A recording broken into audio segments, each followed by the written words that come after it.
Today, we're going to talk about all the sneaky little tricks that supermarkets use to get you to spend your money. Everything from the layout of the store to the way things are stacked is just preying on the psychology of you spending your hard-earned cash. I'm going to tell you 5 things that stores are manipulating to make you spend more money. Once you know to look for them, you can cut through the noise and make your own purchasing decisions. Or just feel guilty about buying your favorite snacks, because that marketing really works.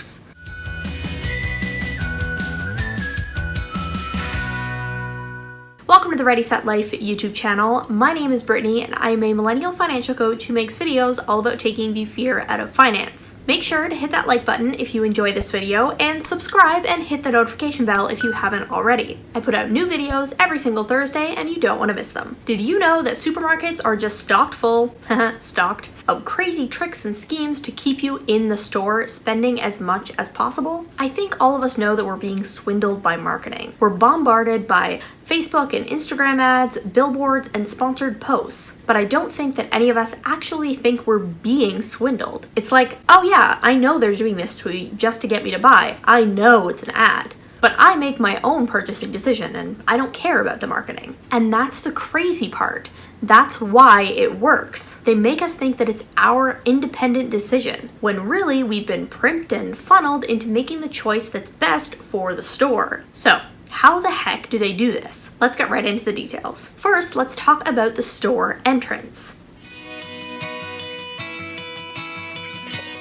The goal of the store entrance is to make you feel comfortable and nice and happy. When you walk in, usually one of the first things you'll see is the flower section. And they put this here because flowers are fresh and beautiful. They smell great, so it lulls you into this sweet sense of happiness, like you're so glad that you chose to walk into the store. In my local store, they also have the bakery right up front. Again, who can resist the smell of freshly baked goods? The entrance is also usually laid out to be one way only, so you have to actually walk through the entire store, or at least the checkouts, to get back out. Another thing I want to mention here is a long-standing pet peeve of mine, and it's that hot air that they blast as soon as you walk into the door during the winter months. I have always been super annoyed with this, because of course it's lovely to get that blast of heat when you're just been in the blistering winter winds, but leaving that store, that's a nightmare. I'm gonna disappoint a lot of you because I was disappointed when I actually researched this, but apparently this is not a tactic that stores use to keep us comfy and happy. It's called an air door, and essentially it's used to regulate the temperature of the store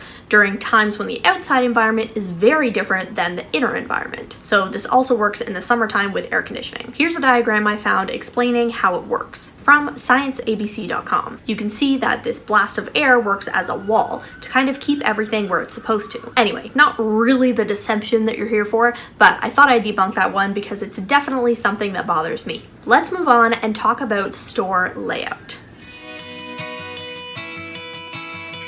Ever notice that most of the stores are laid out the same? The fruit and vegetables always seem to be in the first section, and the milk and eggs always seem to be hidden at the back of the store. If you've never noticed this before, I bet I just blew your mind. Stores are laid out to make us stay in the store. I already mentioned the one way in and one way out trick, but it goes much deeper than that. Fruits and vegetables are kept in the front of the store because we react well to color. The bright and fresh views of that section make us really feel great and triggers our appetite, which makes us ready and willing to shop. Essentials like milk and eggs are kept way at the back of the store. So if you want to go in just for those few things, you're forced to walk through the entire store and all the aisles to get to them, giving them an opportunity to tempt you with all the other sales and items that you did not come in the store for. Now, I've read some conflicting data about this one. There's also a claim that they keep the milk in the back because milk needs to be refrigerated the quickest, so it has to be close to where the trucks unload. But either way, I think it's super convenient that stores just have to do this. There are also not usually a lot of windows in grocery stores. Now, to me, this seems a little bit far-fetched, but as I think about it, it is true. The grocery stores that I visit almost never have windows. Now, you can think about it like, well, they want to use the wall space for product, or you can think about it like they block out all the light because they don't want you to know how much time you're actually spending in the store. Crazy, right? Let's talk about the actual product placement.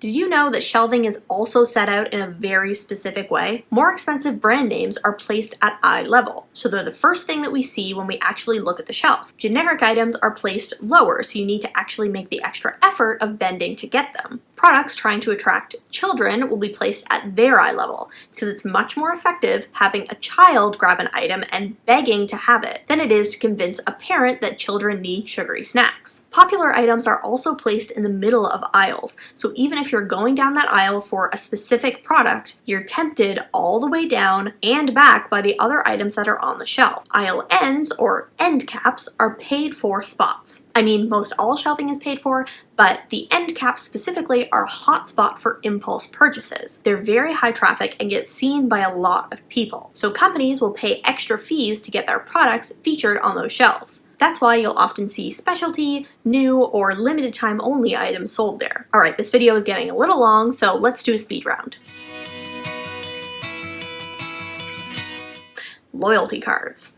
Think the store is just being super nice to you to thank you for shopping with them? Not so! Loyalty cards keep you choosing their company over competitors. They also track your purchasing data, which they can use to advertise back to you more efficiently. Ever notice why there never seems to be enough baskets? It's because having a big cart makes you want to spend more. Empty space in your cart is a visual trigger for you that you haven't shopped enough. When you have a basket, you can fill it up quicker and are satisfied sooner. That's also why stores have been opting for those wheelie carts instead of the handheld ones. They're more convenient for the shoppers, but they're also bigger. Ever notice that weird misting that goes off every 15 minutes in the vegetable section? You thought it was because they needed to be kept fresh, right? Wrong! It's actually a psychological trick that makes us think they're fresher. Spraying these vegetables actually does little to nothing to hydrate and can bring the opposite effect, as too much moisture can fester mold. But the appearance of glistening, juicy veggies is much more appealing than dull, dry ones. Plus, most of these vegetables are actually sold by weight, which means the water that stays on them can actually add to the price. So always remember to shake your soggy vegetables. Studies have shown that slower paced music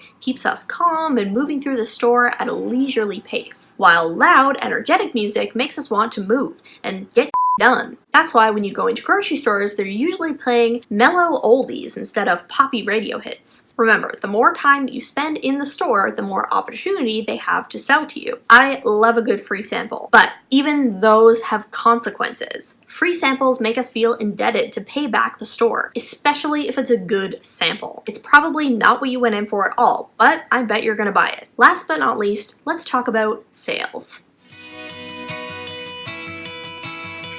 How many times have you tried to justify a purchase to yourself by saying, oh, but it was on sale? For me, it's way too many to count. So let's take a look at some of the top psychological sales tactics. Sales with limits create scarcity.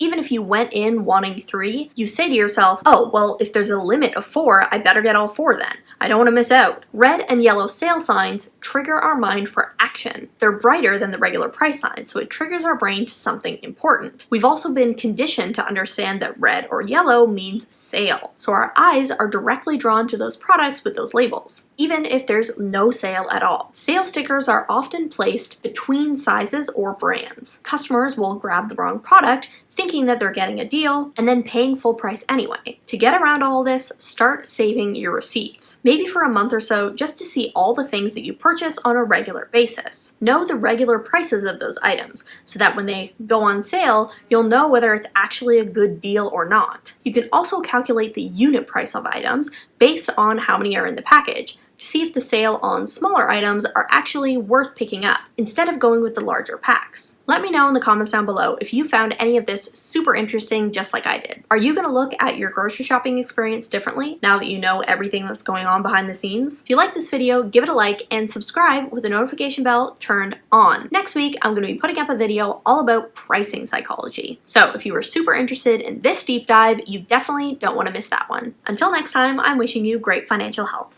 Bye!